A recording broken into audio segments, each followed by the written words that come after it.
Hello అండి, hi, welcome back to Advait rocking blogs. And ఈరోజు Sunday special అయితే మేము బిర్యానీ అయితే చేస్తామన్నమాట. మటన్ బిర్యానీ చేశాను. అండ్ డీప్గా అయితే ఏం పెట్టట్లేదండి, వీడియో చూసేయండి. నేను ఇట్లా హండీ తీసుకున్నాను అనమాట. దాంట్లో అయితే మొత్తం చికెన్ మ్యాగ్నేట్ చేసి కొంచెం వాటర్ యాడ్ చేశాను. ఎందుకంటే కొంచెం మటన్ ఉడితే ఉడకడానికి టైం పడుతుంది కదా, అందుకనే నేను ఒక 5 విజిల్స్ ముందే మటన్ ఉడకబెట్టి తర్వాత మ్యాగ్నేట్ చేసి పెట్టాను అనమాట. అండ్ ఇప్పటివరకు మన ఛానల్ ఎవరైతే చూడలేదు ప్లీజ్ లైక్ చేసి సబ్స్క్రైబ్ చేసుకోండి. అండ్ ఇంకా తర్వాత రైస్ అయితే ఉడికిపోయిందన్నమాట నాకు ఒక సైడు.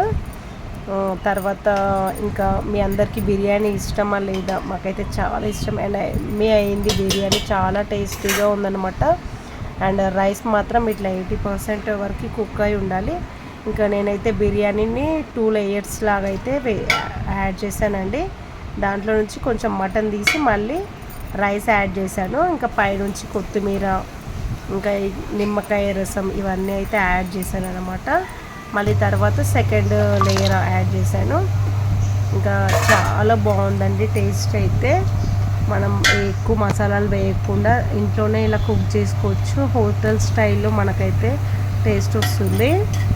అండ్ మీ అందరికీ నచ్చితే please subscribe to my channel. And comment బాక్స్లో కామెంట్ చేయండి ఎంతమందికి బిర్యానీ ఇష్టం అనేది. అండ్ సెకండ్ లేయర్ కూడా యాడ్ చేసేసుకున్నాను. ఇంకా పైన అయితే ఆనియన్స్ అయితే యాడ్ చేసేసి అండ్ కొత్తిమీర అవన్నీ అయితే యాడ్ చేసేసాను అనమాట. ఫుడ్ కలర్ అయితే లైట్గా వేసుకున్నాను, ఎక్కువ కాకుండా. And thank you for the watching. Bye bye, have a nice day.